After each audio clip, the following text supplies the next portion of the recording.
Hey everybody, thanks for checking me out again. This time I've got Anna Williams, who is the latest in the Tekken line and the Kotobukiya Bishoujo statue line in general.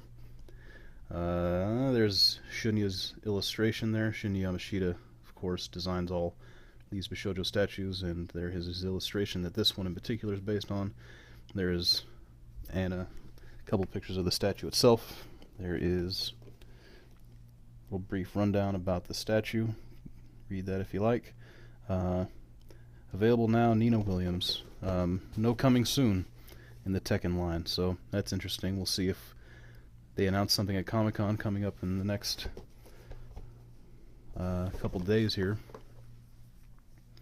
But so far, no other Tekken Bishoujo announced. This one does say Tekken Tag Tournament 2 here, so maybe they're still... I don't know, maybe they're done with the Tekken Tag banner to release these under. Maybe Tekken 7 will bring us a new round of Bishoujo statues. Maybe at a proper 1/7 scale. Maybe one that pairs up nicely with the Street Fighter line. Hint, hint. We'll see. Maybe Tekken's run its course in the Bishoujo line. I don't know, but I wouldn't mind more. More is always good. So, anywho, let's crack her open, take a look. Here she is. Just real quick, she comes with a few different inserts for her base. She has the ever-present Tekken project with the guy whose name I can't be bothered to remember. And then this one's new. This is the 20th anniversary Tekken insert. Pride, Will, Destiny, it says. Comes with a instruction book on how to instruction sheet about how to handle the base for the people who cannot manage on their own. So here's Anna, and Anna is a little hit and miss. I think all in all they did a pretty good job, but there are parts of the statue that I don't care for. Some parts that are better than others. So basically, you have the illustration. So the illustration that Shunya did here, she has a lot more muscle definition than the statue ended up with, particularly in her shoulder. If you look at the shoulder on the statue, there's not really a whole lot of muscle there at all. It's a little bit, just the slightest little definition there. On this shoulder, it's a little different. You can kind of see a little definition in her bicep there. You don't really get that on this side, whereas in the illustration, it's pretty clear cut. She's much paler skin tone wise in the statue. That's been true for pretty much every Bishoujo that's been released. I don't know why that is. All the girls are super pale. There's kind of a, like, the angle of her face is completely different. She's looking in the statue her whole head's turned much further to her left. Not sure what that's about, but not a big deal. But I guess say from the top down, she looks, I want to say, like a little hunched over maybe. You don't see her neck at all, and I think that doesn't help. But from about eye level or below, she looks just fine. But from the top down, you kind of miss her neck, and she looks a little, I don't know, hunchy. So the illustration, Shunya didn't draw her as thick as she came out in the statue, and I don't mind that at all. But there are some differences, and I don't know. That's the way it always goes. There's always some differences. I never think that they're... Well, that's not true. I shouldn't say never. But rarely are they for the better. I'm a little on the fence about the changes on this one, going from the illustration to the statue. But enough of that. So let's talk about the sculpt here. So starting at the top with her hair, the sculpt for the hair is really nice. It's got a lot of there's kind of layers to it, where the back, so the hair is basically two pieces. You know that from the also ever present head seam that these Bishoujo statues just seem like they cannot do anything about. But there it is, big fat seam where these two hair pieces come together, and the back is the way it's made. It comes around the front, covers the front, and that's nice. Adds a little bit of dimension there. It kind of makes her face seem a little wider than it would otherwise, I think. But that's not that bad. Do this a little bit, brighten up. You can see kind of how much is going on with her hair. Hair's good, aside from the sculpt with that seam, I should say. That seam in the sculpt is, I don't like that. But aside from that, it's not bad. There's, I'm going to stick this up here. It's junk. I don't know. As far as the paint goes, it's pretty straightforward. There's not a lot to it. There's no highlights really to speak of or anything like that. The top of her head is a lighter shade than the rest, but that's it's pretty subtle. You definitely don't get, like in Shunya's illustration, you don't get that you know, that highlight of light that goes across. Of course, that doesn't really work in 3D, but they could have maybe done something. So hair is so-so. The face is, I think, is done really well. I like the face. I think her eyes and her mouth, everything came out pretty well.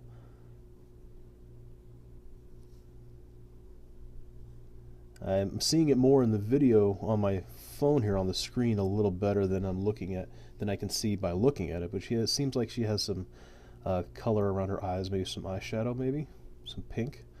It looks like, unless I'm crazy, which is very possible. Then there's her dress. If you go down to her arms, these are painted really well. These I don't know what the hell they're called. These covers that go over her arm. They're painted so that it looks like the fabric's stretched and there's highlights here and there, which is nice. That's a nice touch. Fortunately, where the fingers in that come together, I don't know, didn't go so well. And you can kind of see here, if I can get it to focus, there. I don't know what happened there.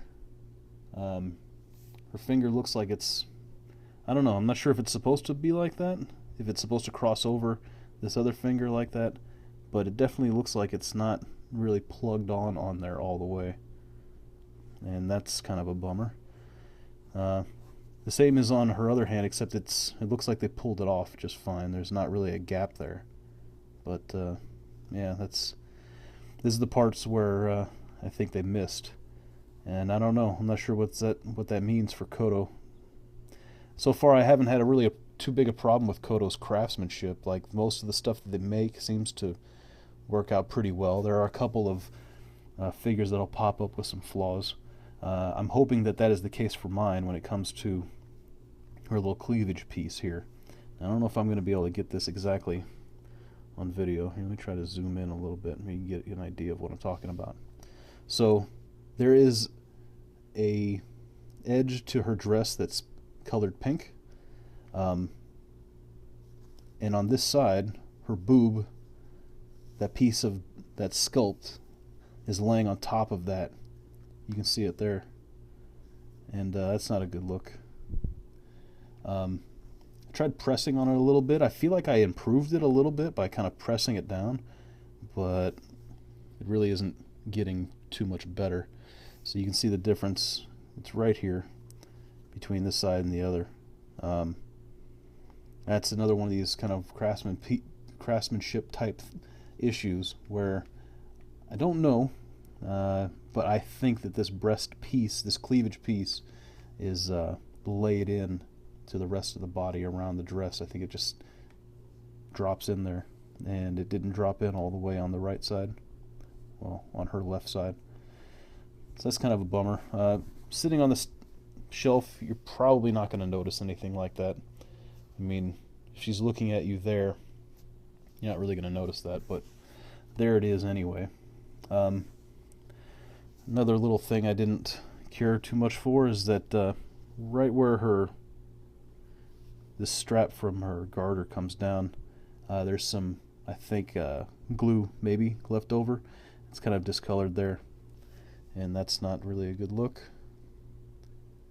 Kind of see it there. but that seems to be about it as far as flaws go. I didn't really find anything else to complain about. So there is her dress. So her dress, for what it is, I think, is pretty impressive.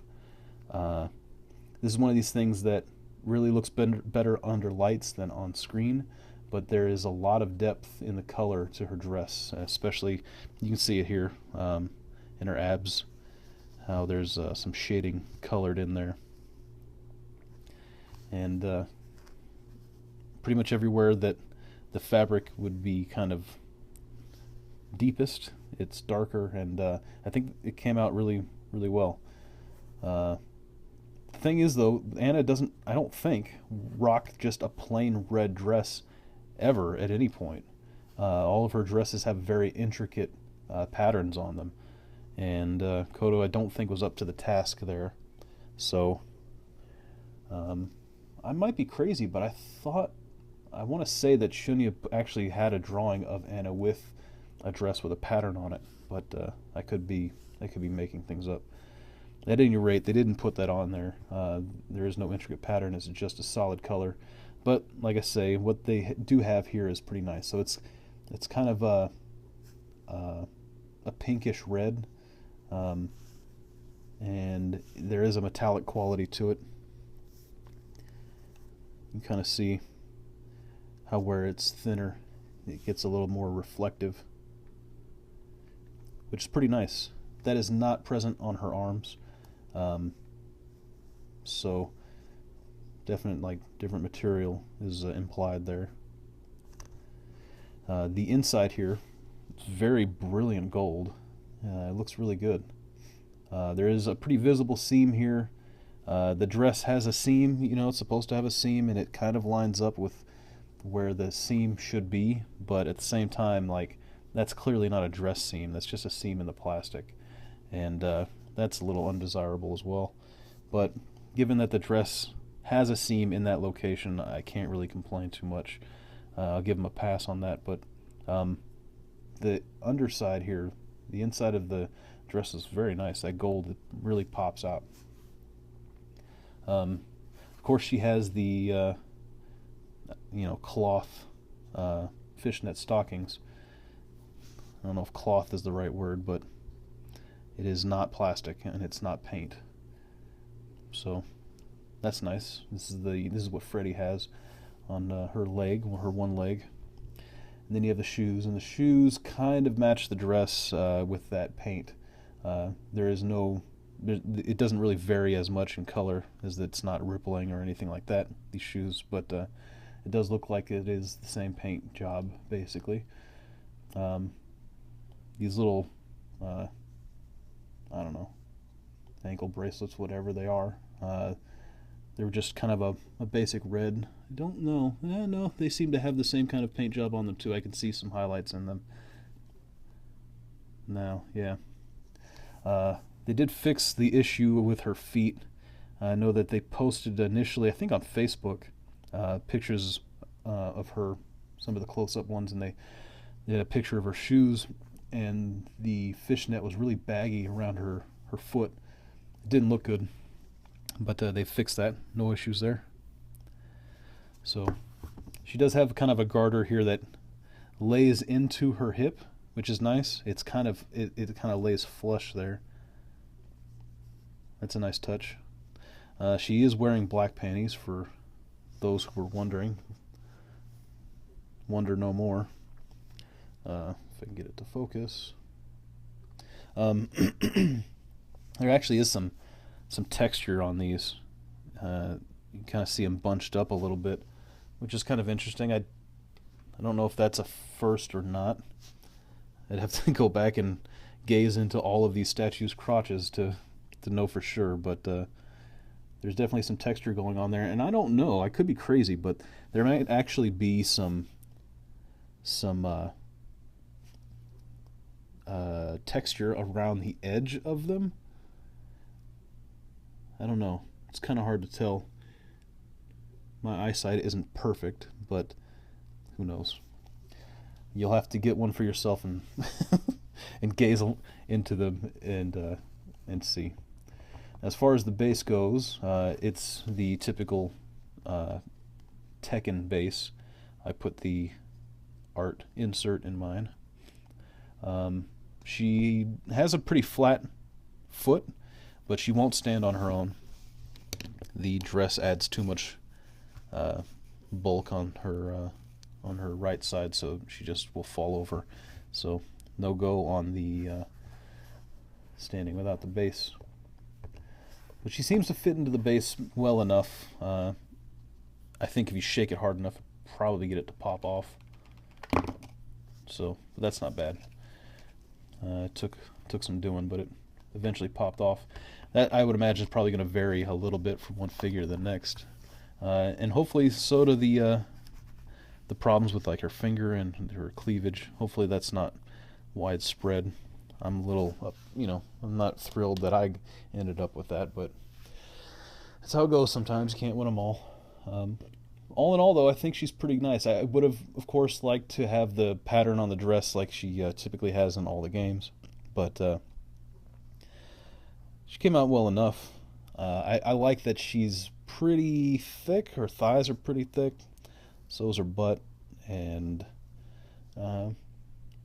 looks like they didn't really go overboard on the boobs. Sometimes, I don't know, lately it seems like they really crank up the dial on the cleavage and how big her boobs are. They're definitely bigger than what Shunya drew, I feel like, but not by a lot. So, I don't know, I feel like this is one of these cases where they really would have been better served following the illustration a little closer, but what they ended up with is not bad. And when it comes to Anna Williams, I mean, I don't know. She's, I don't want to say miscellaneous, because I know that there are a lot of people who play as Anna and like her or whatever, but not a lot, I don't think. I'm kind of surprised they even did a statue of her, to be honest. But I'm glad they did, because she's a very, I don't know, saucy kind of character, I guess you could say. She's a very sexy girl, and she's always had like a lot of sex appeal in the games. So she's a very fitting type of character for the Bishoujo line. It's not a stretch to have a Bishoujo Anna Williams, that's for sure. So glad to have that. Alright, let's get some comparisons going here. So here she is with some of the other Tekken girls, including her sister Nina. Nina is taller than her. It looks like they can kind of square off with each other a little bit, with the poses maybe, where they kind of look like they're looking at each other a little bit. But at any rate, she fits in pretty well with the rest of the Tekken line, I think, size-wise. I have the smallest in Jun Kazama here, and then, Asuka Kazama, and then the largest with Jun Kazama on the other side.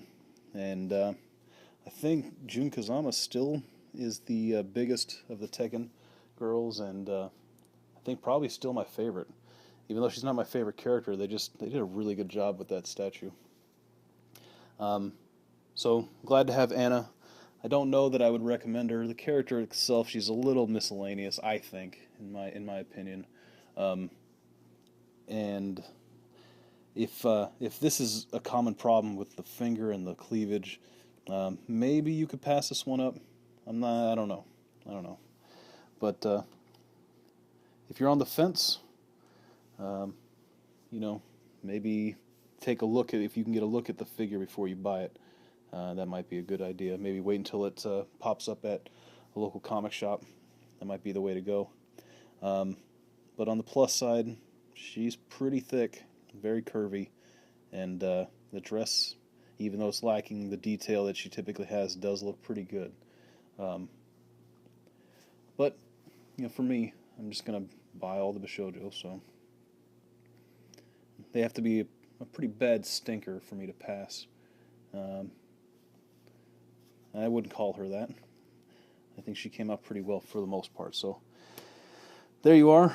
I've got Play Art's variant Iron Man to do still. I got him sitting here, and then the Comic-Con Red She-Hulk probably be the next Bishoujo statue I review.